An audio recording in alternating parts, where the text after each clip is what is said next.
Oh, hey, fancy meeting you here again. You're not who I'm looking for this time, though. Let's see. Here we go. This is Nokk. Would you like to sell your soul to Nokk? In Dungeons and Dragons, of course. As a Warlock Patron? Wonderful. Let's get started then. Now, if you're going to be selling your soul to my cat, it's only fair that you know a few things about the creature buying your soul. So with that in mind, this is 5 fun facts about Nokk. First fun fact, hungry. This is perhaps the most food-motivated creature that has ever walked upon this planet. Her favorite foods are cat food, human food, plastic, the recycling bin, her litter bag because it kind of crinkles like a food bag, and my fingers if I've been eating chips. Nokk Fun Fact number 2, she has part of a brain, maybe. There has been great debate in my community on if this creature has a brain. I've taken her head and I'm shaking it like a little hamburger, and I don't hear anything rattling around in there. But for now, that is up to you. Does this creature look like it is aware of its own existence? She was done being held, so no more Nokk visuals for this section. Fun fact number 3, Nokk is a filthy liar. This might also be on me for having a low wisdom score, but I am embarrassed as to how often I am tricked into giving her 2 dinners. She is a manipulative, hungry liar, which definitely does not relate to point 4. She's kind of chunky. She's lost some weight recently, but the last time we took her into the vet, they did say that she was a little bit of a chunky lady and she had to go on a diet. So if she is your patron, you do need to watch what you feed her, which will be relevant later on in your abilities that you gain. And our number 5 Nokk Fun Fact, she is perfect, also evil, but she is perfect and can do no wrong. She has committed innumerable crimes, but is still deserving of all of your love. So now that you know what you are selling your soul to, let's get into what that is actually gonna look like. Hey, you are about to see some really questionable D&D homebrewing, so let me prep your palate with some source material that is actually awesome. And it comes with infernal blood magic. Yes, I could fix her. Mammoth Factory Games just gave me a peek at their new project, Dark Descent, and I am not joking with you guys when I say that this is one of my favorite campaign settings I have ever seen developed in Dungeons & Dragons. I'm not just saying this to try to sell you on it, I was listening to them describe this world to me, and I was getting giddy about the setting that they were making. Is that just because I romance Minthara in Baldur's Gate 3? Maybe. They've got blood alchemy, voidstone sickness, infernalism, magic again. Yes, I could fix her. My poor party is getting sent directly down to the Underdark now that I've seen all of the awesome stuff that they're making. I don't want to spoil the setting for you guys, but you should definitely cast lots of magic in this Underdark and not check around for any monsters that detect magic and eat your soul.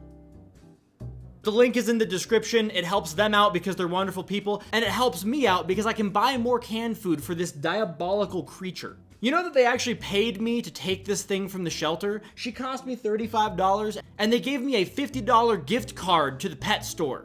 Yeah, you cost less than $0. They paid me to take you. Okay, back to the cat stat content. This PDF is all of the rules you need to sell your soul to Nokk. And if you want to download this, I'm going to put a link either to the download in my link tree or to my Discord server where the PDF will be. It depends on how much of a technology boomer I am and if I can figure out how to make a PDF sit in the link tree. I was barely able to make the PDF, so things are not looking promising on that front. But for our patron, the Hungering Void, we have got a little bit of flavor text to fill out the page. Not because I couldn't figure out how to put a picture in the file. We have got our spell list that you get when you sell your soul to Nokk, and then we've got all the fun abilities that she's going to enhance you with. Apparently, I am still level 1 because I have given my soul to that cat, and I have received none of these abilities so far, which I think is kind of messed up because I feed her every single night.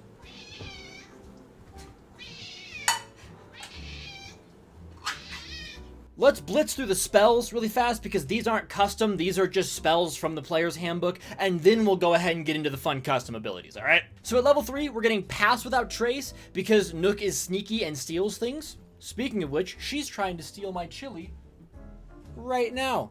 We are getting Silence so that you don't get caught stealing chili like Nokk literally just did. We are getting Animal Messenger because I imagine a big scary void of the woods would have lots of little smaller friends to pass around your messages. And we are getting Suggestion. Suggestion is going to be the first in a theme of mind manipulation spells so that you can get 2 dinners just like Nokk does all the time. Not every night, though. If Nook's vet is watching this, I promise it doesn't happen very often. She is losing weight, okay? At level 5, you're going to be getting Stinking Cloud. Because, look, I love my cat. It's a small apartment, and her litter box is one room away from my room, and I just wish I had a bigger apartment, all right? And we're getting Create Food and Water, because she likes food, and you need water to keep her hydrated, because dehydration is a serious problem among house cats. If you have a house cat, please make sure they're drinking enough water. It's a very serious concern. At level 7, you are getting the spells Compulsion and Giant Insect. Compulsion is just kind of a mass charm, so it's a way to get dinners from lots of people all at once. And you're probably saying, Tater, what does Giant Insect have to do? Nook loves moths. I don't think she's ever caught a moth because she's very bad at hunting, but if she were an Eldritch Void abomination, she would probably enjoy playing with a giant moth, so you're gonna have the ability to summon those. And finally, our level 9 spells, you are getting Gaius and Yolande's Regal Presence. I'm gonna be honest, I looked up how to spell Gaius like 7 times before I recorded this section, and I'm still 100% sure that I'm spelling it wrong, but it is another little mind manipulation spell, and the Regal Presence is because my cat is a princess, and I love her, so she deserves to be regal. But now that we have all of our boring spells out of the way and all our bookkeeping done, we're gonna get into the fun custom abilities that Nook is going to empower you with. And somehow she is still convinced that she's going to be able to steal my chili.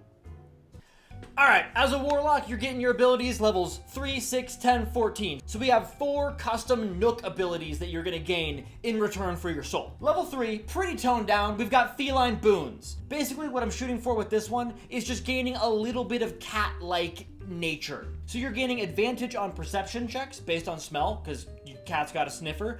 You're gaining advantage on stealth checks in dimly lit areas because Nook is the color of midnight and is invisible when outdoors at dark. And you're gaining Speak with Animal as a ritual spell. Dungeon Masters out there, I'm sorry that I'm adding Speak with Animal as a ritual spell. I hope you enjoy coming up with a new fun voice for every single animal that this Warlock is going to want to talk to. At level 6, we're getting a little bit more fun. We have Skitter Away. You know the thing where you want to pick up a cat, but the cat doesn't want to get picked up, but the cat also doesn't want to run away from you, so they kind of just run a foot ahead of you the entire time? That's what we're going for with this ability. So, when somebody targets you with an attack, but before they roll for the attack, you get to make a 10-foot movement with no attacks of opportunity. There's a little bit of a skill check on this one, because if the guy attacking you still has 10 more feet of movement, they could just walk to you again and hit you, and you've already used your reaction, and then you just look really silly. But if you position yourself well, you're just going to be able to kind of skitter away from combat all the time and just throw spells at people. You get uses equal to your charisma modifier, so it's not unlimited, and I also threw on advantage on dex saves and grapple checks until the start of your next turn, just to make it a little bit more like a wiggly cat. At level 10, you are getting Claws of Shadow. At this point, I'm imagining you have had your pact with Nook for a little while, and she is starting to maybe like you a little bit. So you are getting a little bit of bonus damage on your cantrips and melee attacks as Nook is like reaching out of the shadows and just scratching people while you're casting your spells. Once a turn, on a cantrip hit or a melee attack, you get a bonus 1d4 necrotic damage, or 2d4 if they're in the dark, and either you or an ally within 15 feet gets to heal that much. So I'm going for just little cat claws that are letting you harvest just a little bit of life off of everybody you're hitting. Now, I did originally want to make this ability deal damage equal to what a cat deals in D&D, but they only give cats 1 slashing damage per attack, which makes sense, but have you ever tried to pick up a really angry cat? That feels like more than 1 slashing damage. This ability is also a little bit out of character for Nook because I don't think I've ever seen her actually catch something she was hunting, and so it's unconfirmed on if her claws can deal damage to anything besides my arms when I'm trying to eat a granola bar. And finally, our level 14 ability, Consumed by the Void. If you are still here listening to me rant about making rules for my cat in D&D, you are wonderful and I appreciate you. So, what is the peak ability for selling our soul to Nook? The big payoff for this Eldritch Pact that you have signed and maintained for probably years at this point. It's giving my cat dinner. It's cool though, I promise, don't worry. Basically, you point at an enemy and you say, Nook, jump that guy. So, you pick a target within 60 feet, they make a charisma saving throw. If they fail that saving throw, they go to Nook's Shadow Domain expansion. They're basically banished for 3 rounds, they're incapacitated, and they're in another realm, and every turn they spend in that banished realm, they're taking 5d6 of digestion damage. It's 15d6 total damage, which is like 50-ish on average, which I was trying to balance very carefully against Hurl Through Hell, which is another 14th level Warlock ability. Hurl Through Hell averages a little bit less damage, and it doesn't banish your target, but Hurl Through Hell activates off of a spell hitting. So if you use Hurl Through Hell, you get to cast a whole cantrip and then activate your ability. This is just Nook eating them. So the damage is a little bit higher, but you get a banishment, but you're not getting any spell damage before it happens. Now, if the target survives being inside of Nook's stomach, they come back out like a banishment spell at the nearest point. Nothing really fun happens, besides them getting digested for 3 turns. However, if they are digested in Nook's stomach and they go to 0 hit points in there, Nook eats them. They're gone. They cannot be resurrected. And for you loot goblins out there, if you are very concerned that you're not going to get the goodies off of that corpse, don't worry. In 1d4 days, any valuables from that body will be returned to your camp in the form of a hairball. And I imagine at this point, if you've sold your soul to my cat, you're not that afraid of picking through a hairballs for some gold. Oh, and one last very important point on this ability. You cannot use it on enemies primarily consisting of chocolate, grapes, or onions. I know that as a Warlock Patron, I am making my cat way more powerful than she would actually be, but I still don't want you guys feeding her anything that would upset her tummy. So nothing that would be bad for her to eat, okay? Alright, that is how to sell your soul to my cat in D&D, and what you get out of selling your soul to my cat.